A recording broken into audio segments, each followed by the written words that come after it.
Baik, kami dari kelompok 10 yang beranggotakan Andika, Bastian, Simanjuntak, saya Devina Ferda Mualim, dan Nafiza Aulia Putri ingin mempresentasikan profiling pendidik anak usia dini yang berprestasi. Dalam hal ini profiling pendidik dan ilmu pendidikan yang digunakan.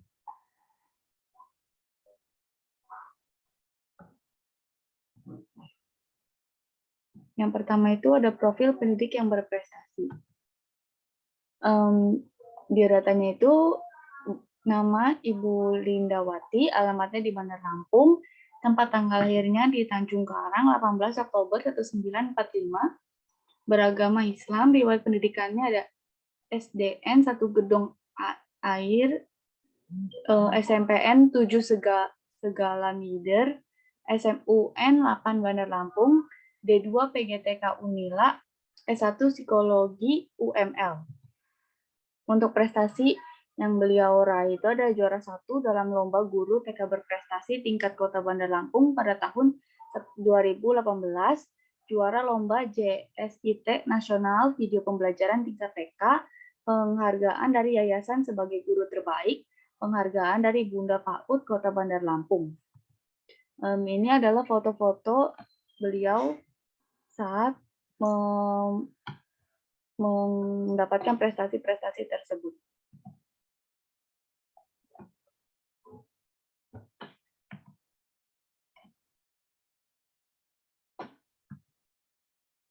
Untuk hasil wawancaranya, yang ada pertanyaan pertama itu, pendidikan menurut Ibu Lindawati. Ibu Lindawati menjawab, pendidikan itu bagaimana kita memberikan teladan pada orang lain untuk berubah menjadi lebih baik.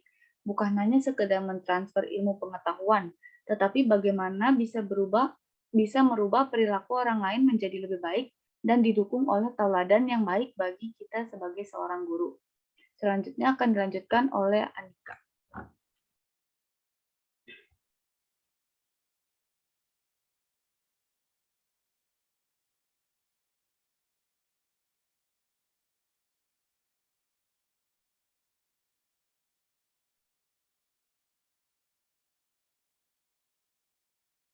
Kedua, proses kegiatan belajar yang Ibu lakukan pada saat mengajar. Sebelumnya, membuat rencana mengajar, menyiapkan sumber medianya, melakukan penataan, lingkungan bermain, kemudian skenario pembelajaran. Setiap proses pembelajaran tentunya ada alur, seperti 1. Pembukaan, yaitu memberikan persepsi kepada anak tentang isi pembelajaran. 2. Inti, bagaimana yang sebetulnya menjadi skenario pembelajaran dan ada tujuan pembelajaran. 3. Penutup, yaitu bagaimana melakukan recalling dan review terkait dengan proses pembelajaran yang sudah dilakukan. Lanjut, Devina.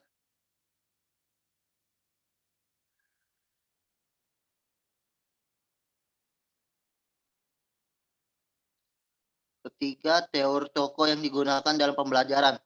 Seperti ada teori Montessori, Piaget, Ki Hajar Dewantara, Vygotsky, dan lain-lain yang sangat mendukung. Untuk teori yang kita gunakan jelas ada. Yang dipakai adalah Ki Hajar Dewantara. Karena itu Indonesia.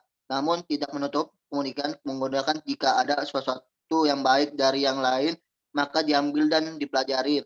Sama itu baik, maka dipakai. Namun yang jelas dari teori Ki Hajar Dewantara, di mana teori yang diungkapkan. Contohnya, meng-Indonesia sehingga tepat untuk digunakan.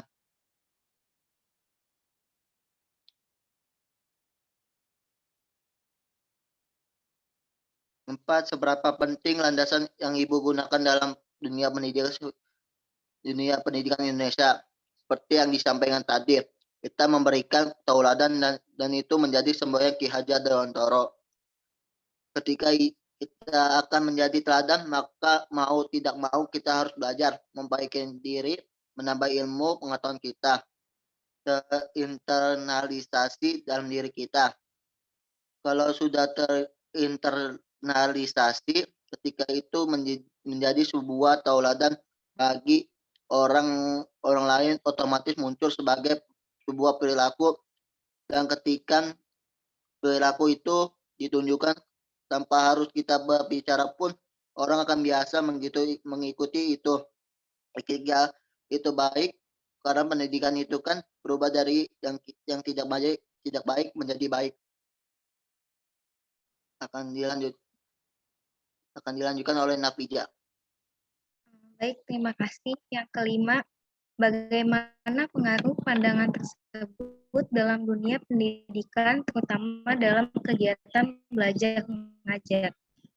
Jawabannya, jika kita berbicara tentang kondisi di lapangan, tentunya akan bermacam-macam dan berbeda-beda. Belum lagi jika kita melihat geografis dan sebagainya. Kadang-kadang ada perbedaan tertentu dalam konteks ketika seseorang mencoba memahami, mempelajari, mendalami, dan mencoba untuk menerapkan bagaimanapun kondisinya sesuai dengan muatan lokal masing-masing. Itu dapat diterapkan, namun konteksnya dalam penerapan akan berbeda-beda, karena kekerasan masing-masing lembaga pendidikan itu bermacam.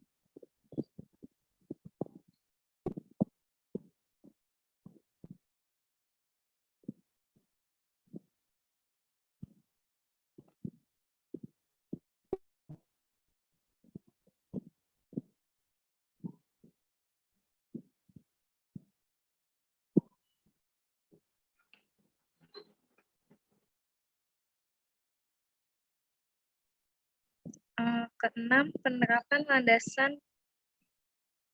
landasan tersebut dalam dunia pendidikan yang dilakukan oleh Ibu Lindawati pada saat mengajar.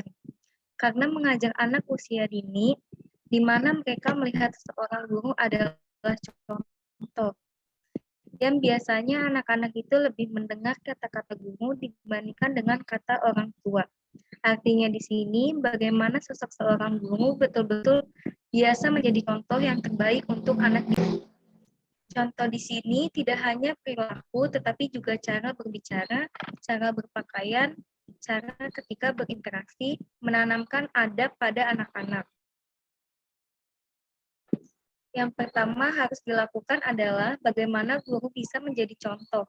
Menjadi contoh juga kan harus belajar, mengupgrade pemahamannya, mencari tahu, belajar terus, dan bertanya kepada orang lain. Artinya, proses penerapan nantinya tentunya akan lebih baik ke depannya.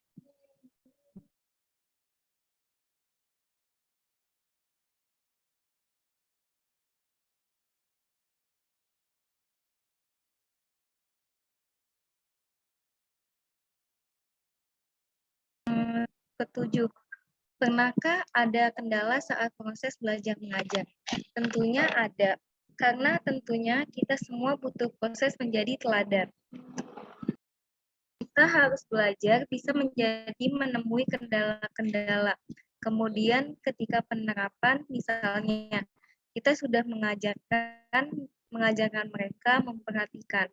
Namun sampai rumah mereka tidak menemukannya di rumah mereka karena keluarganya tidak memberikan contoh yang sama seperti guru di sekolahnya. Sehingga proses yang kita harapkan pada anak ini tidak mudah karena anak mendapatkan contoh yang berbeda di rumah. Karena PAUD ini kan berkaitan dengan karakter dan pembiasaan.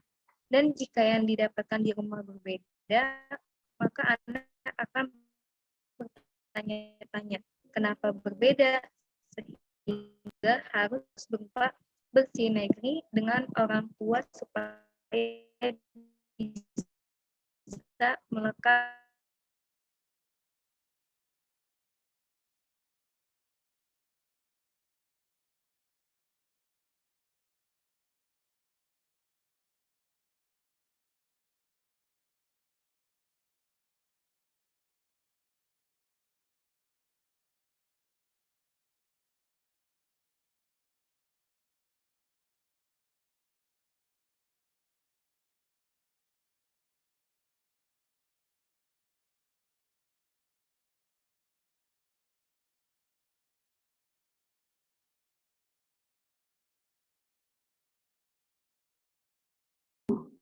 Ya, tadi ke save, Dev.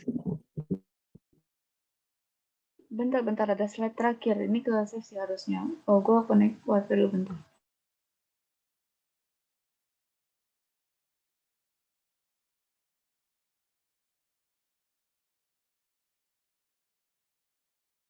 Naf, ini penutupnya, Naf.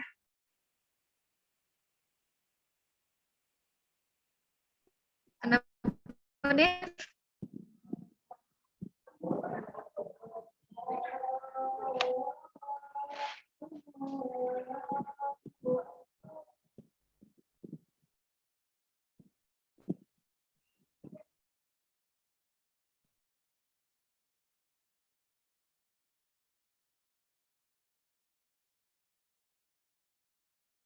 Berikut adalah dokumentasi dari wawancara kami.